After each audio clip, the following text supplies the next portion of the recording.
The Road to War. Written and narrated by John Miro.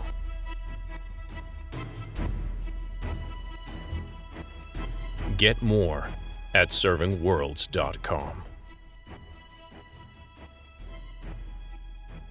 44. "I get someone powerful hates Reachers," Willard shouted from down below the tube they were all climbing up. "But why kill us now? Why not just walk us into the takers on the front lines, cannon fodder style, when we pop out of the fold? Keep all those Earthers from ruining their manicures and get rid of us at the same time. Wouldn't that make more sense?" "No, that wouldn't make more sense, and the why of it is easy," Samin's even voice replied. "Earthers think they're the chosen people. Sorry, Noel," she hurriedly added. "Some Earthers think that way. To them, this makes twisted sense. Cut our numbers in half now, blame it on the churn, and save the rest of us for cannon fodder against the takers, just to make sure that there's enough of them to beat us afterwards. They can't imagine losing to the takers because they're the chosen people. Mind-controlled cannon fodder to boot," PFC Padalecki said in a queasy voice. "We're not even human to them, are we?" "Don't be dramatic, Aaron," Dr. Mentel chided her playfully. "It's not about where you're from. Surely your tech-savvy friend has noticed everyone on return got the patch as well. Call me Aaron again and my boot meets your face, Doc." More silence, save for the vibration and echoes of the rungs. "She is right," Frankie said with obvious reluctance. "The patch was delivered to everyone in the system." "Not a culture war, then," Lee said.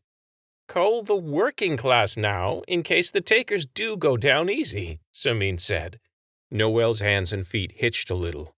Her economical and evenly paced climb up the rungs of the ladder interrupted as she realized it wasn't about ideology. Not all the way, at least. It was about money. She looked down at faces pitched with sick acceptance below her. And Dr. Mentel's disinterested expression, of course. Corporations, politicians, the people of means, all hiding behind Earther superiority or class superiority, but really... "The big dogs," she said. "The big dogs don't want to share what's left after the war."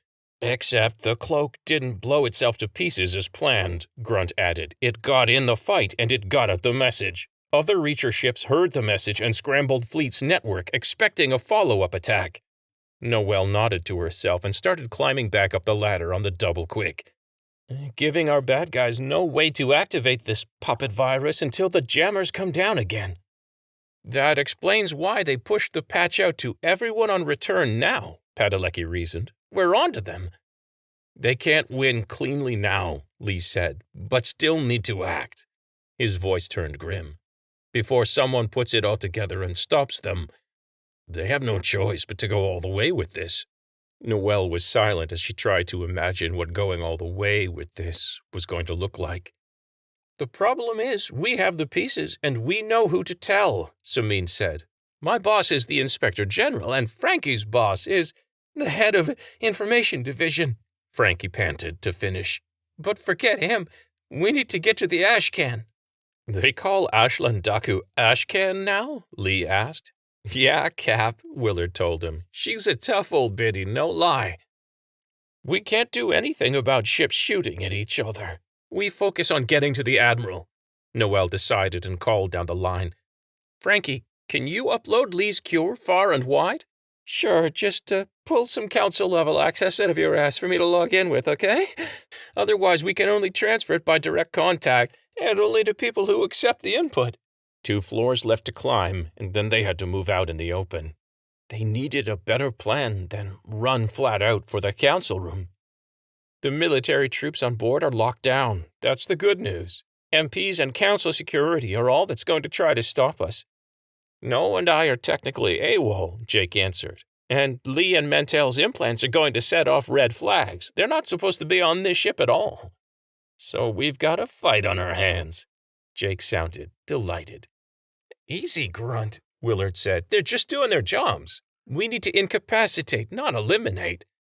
"If you can't incapacitate, you do eliminate," Noelle countermanded, climbing into the light of the supply and repair module up on the command deck. If the Reacher jamming is defeated, this puppet virus can propagate to all the ships in the fleet, and then we're done. We can't let that happen. Understood?" Thin, sickly acknowledgments of the order echoed from below as Noelle levered herself out of the tube. The rest of the group was quiet as they slowly emerged into a room much like the one they'd gathered in below. "Remember our talk, Doc?" Samine purred, staring at Dr. Mantell with empty eyes. "Keep quiet. No calls on your implant either, or Frankie there will know."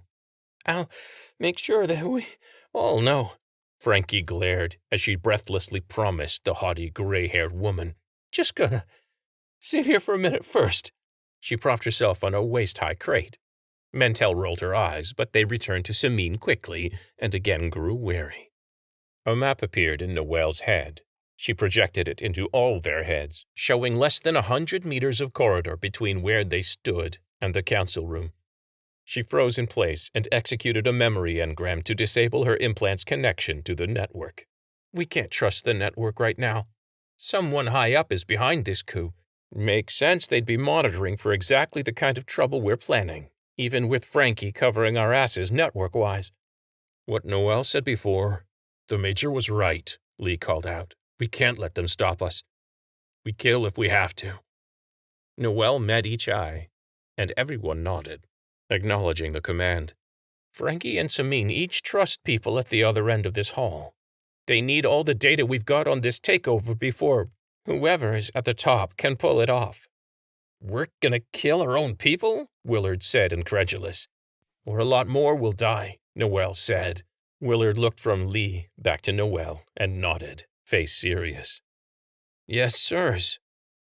"Ah, fuck," Frankie gasped, her breathing still not under control, and her emotions upset by the discussion.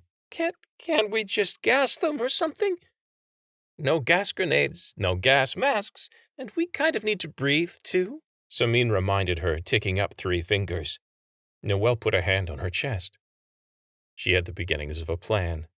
"No, we don't. Or at least, we don't have to breathe as much." Frankie stared at her, winded and confused. But Lee chuckled. "I take it Return has an all-earther crew." "Yes, it does." Noelle turned intense eyes back to Frankie. "I'm betting you've got some dirty tricks left that can get us into life support, hmm?" Frankie narrowed her eyes, looking around from face to face, bewildered. "Do you want me to kill everyone in this compartment?" "No, Frankie. I want you to remind them about the difference between Reachers and Earthers. Can you do that?" Frankie didn't get it, but Willard did. He laughed and started dramatically heaving and panting and clutching at his throat. Then Frankie got it, and she grinned evilly. "Oh, hell yes I can." You have been listening to Reach, The Road to War. Written and narrated by John Miro. Music, All This by Kevin MacLeod at Incompetech.com. Hear more of the story at servingworlds.com. Thank you for listening.